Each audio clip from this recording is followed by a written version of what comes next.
Well, hello, Kev and here from Vision Prestige. Welcome back. Thanks for coming back. Hope you're doing well.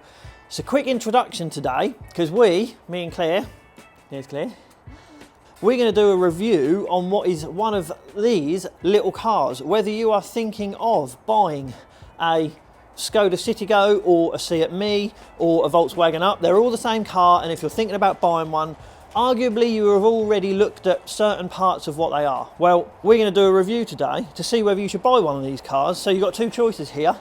I'm going to give you the ability to save yourself 15-20 minutes of whatever this video is about to be, because if you're thinking about buying one of these and you wonder what our opinion is, yes, you should buy one.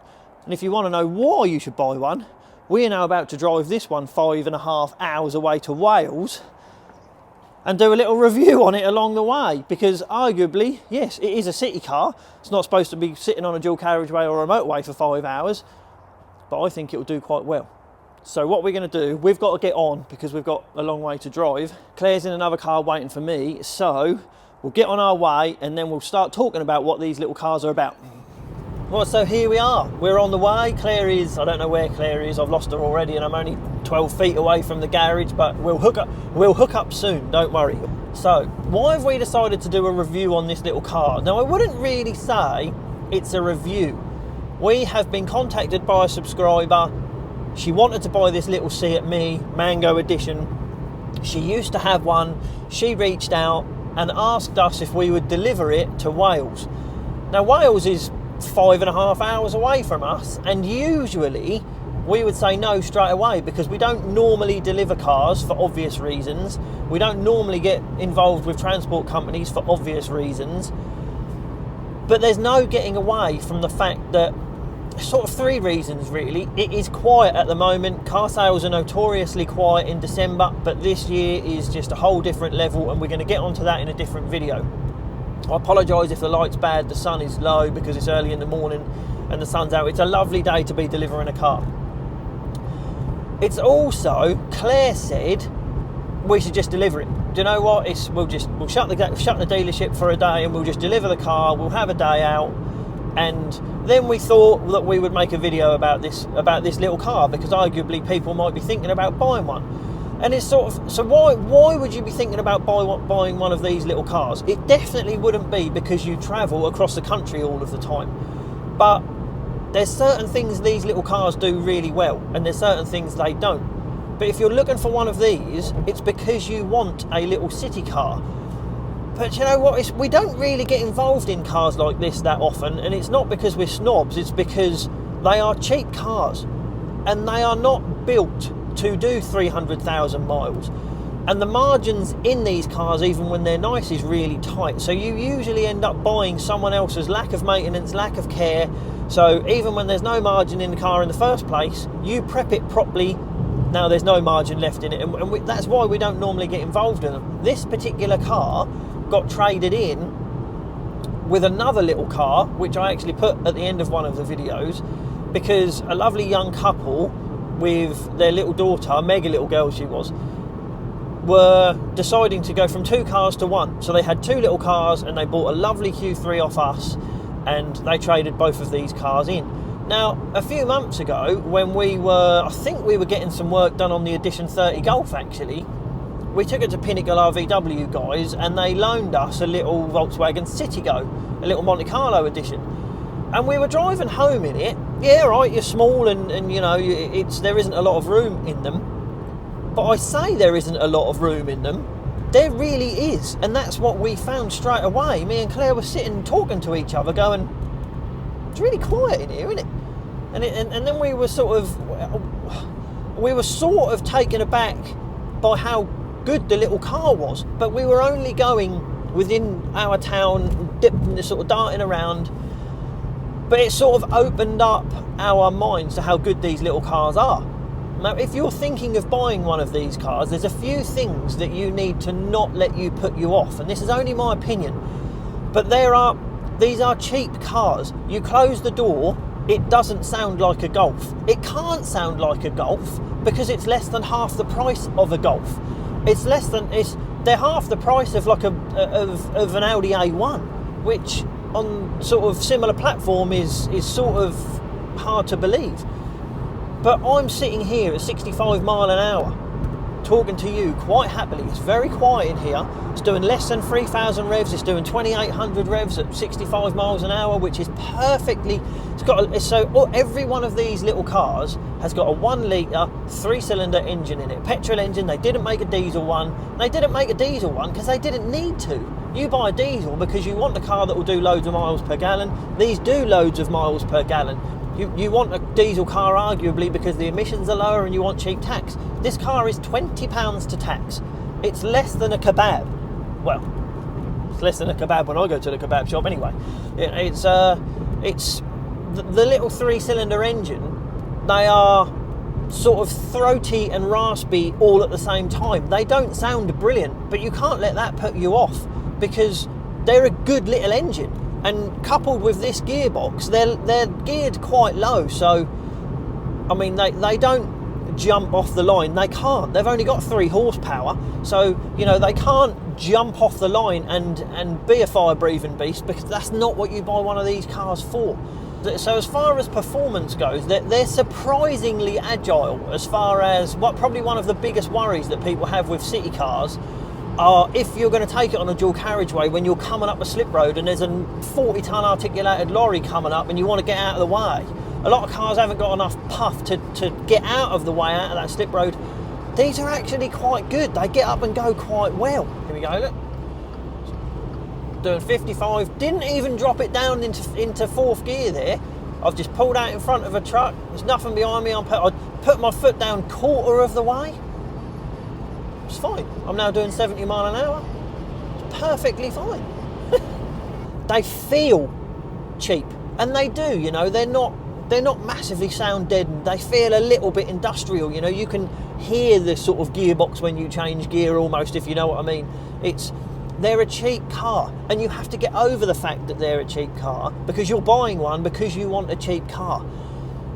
I think as far as room goes, if I was buying one of these, I would buy a 5-door version because they're just so much more practical. I have been in the back of this car. I'm 6 foot tall. Even with the front seats back, there is plenty of room for me to sit in the back. The boot is plenty big enough. I'm going to show you a picture now of some friends of ours that bought one of these little cars, and she teaches to play the cello. And here's a picture of her cello in the boot. In the boot! She didn't even put it on the back seat, it's in the boot. If it's big enough for someone that teaches the cello, it's big enough pretty much for anyone. So space isn't a problem in one of these little cars. And as far as the boot goes, the size of the boot, it's not just the size of the boot, that VW have managed to put a spare wheel in the bottom of them. Somehow, I mean, let's be honest, you buy a BMW 5 Series, you don't get a spare wheel anymore. The boot is the size of this car. But on these little cars, yeah, right, it's a space saver, but they have given you a jack, a spare wheel, a wheel brace. It's all in the back. So we're driving 5 hours. I mean, arguably, if we get a puncture, we should be all right because we can change the wheel. They're good little cars. I have filled up this little car. It's got a full tank. It's saying it's going to do 400 miles, which means that I haven't got to stop from Ipswich all the way to the other side of Wales. And I think all of us know that if we were in any EV on the market pretty much, we'd be stopping to charge, and the money that you would have lost in depreciation on that 5-hour journey would buy you this whole car. So, I mean, it's a win-win. It's hard to put a negative on these little cars, as long as you've got an open mind, if that makes sense. Well, we're officially an hour in. We're now on a motorway, still nice and quiet. We managed to catch Claire up. She's just behind us. Don't know if you can see her behind us in the Peugeot RCZ. The fuel gauge still hasn't moved, which is insane. It's only got like a 40 litre tank on this car or something. It still hasn't moved. And everything's going really well. I mean, as far as technical sides of these cars go, obviously you always have to look for service history, your normal wear and tear whenever you're looking at a car.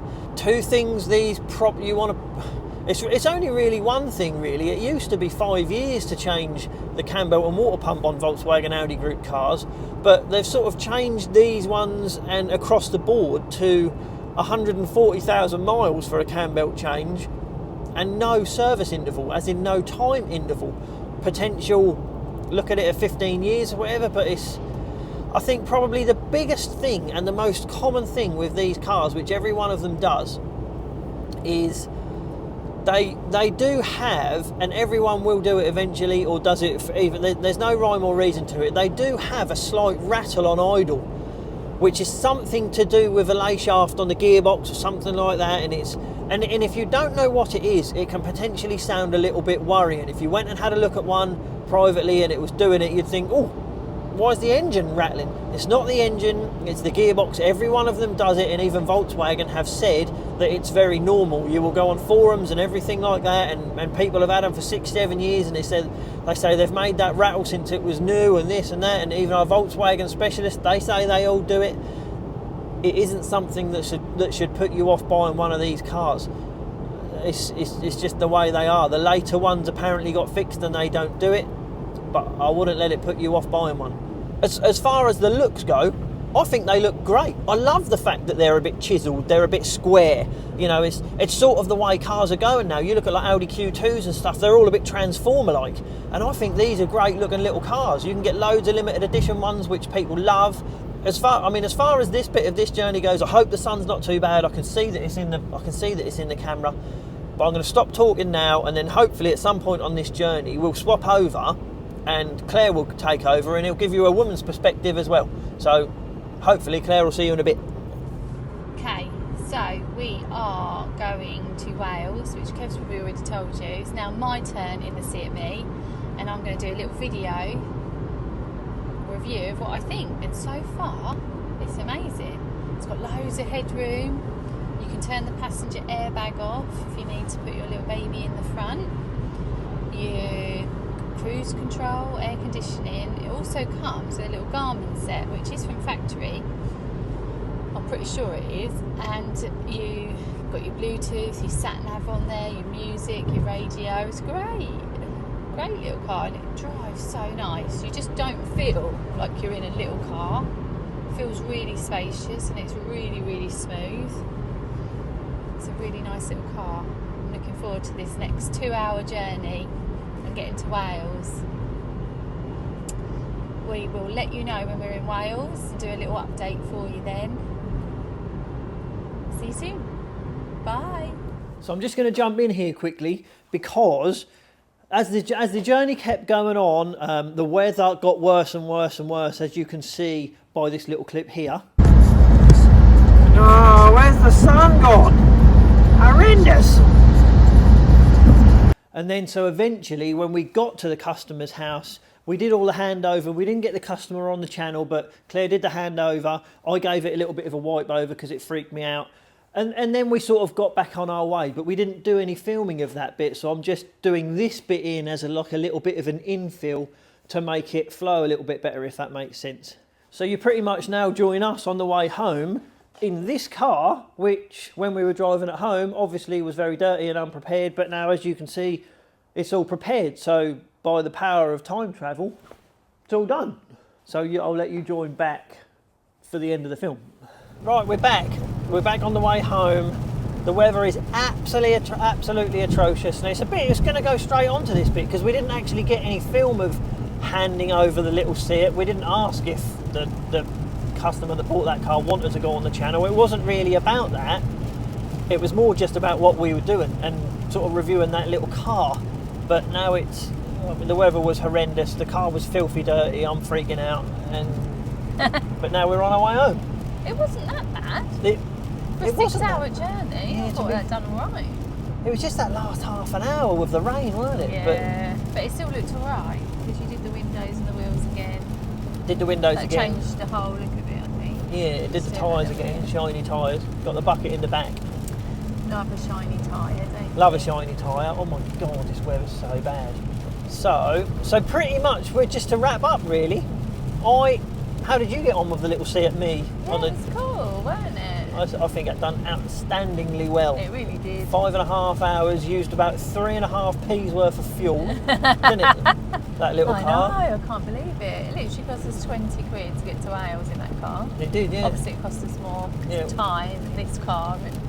But if you were just in that one car and it was just you, 20 quid, do you reckon? No, 30 quid we worked it out, didn't we? Yeah, about 30 quid I think, so we put about 40 quid in it. It's got about 40 litre tank, something like that I think. But £30. yeah, to do 350 odd miles. out how many miles it was. Yeah. Which probably which is almost, it's understandable, but put the similar amount of fuel in the RCZ that we're in now, we've still got 136 miles to go on the same tank of fuel, and we have now done nearly 600 miles. But as far as the car goes, the title of the video was, actually I don't know if the title was, I was going to call it "Should you buy a SEAT Mii or a Volkswagen Up" or something. Or a Peugeot RCZ. That's what you Yeah. should call it. Yeah. Or a Peugeot. If you're interested in a Peugeot RCZ or you're thinking about buying one, you might want to inquire about this one, because this is clearly a good car. It's lovely. Tomorrow the wheels are going in for refurb, and this will look like a nice car. Yeah, it's done 76,000 miles, sorry. Just had cam belt and water pumps, going to have some new tyres put on it. That's a bit of a plug, wasn't it? A bit of a plug for the RCZ, Yeah. sorry about that. But yeah, if you're thinking about getting one of them little It's cars, nice, I think the answer to that is yes, you should buy one. They're great little cars. But I think that's probably it, isn't it? yeah. So, It's been a fun journey to It's- Wales and back. fun journey to Wales and back, Yeah. apart from this weather. So, we've got a long drive ahead. We will see you on the next one. Yeah. Hit that next subscribe one. button if you like what's going on. Give us a thumbs up, drop us a comment. That's about it. You want to say bye? Bye. See you soon. See you on the next one.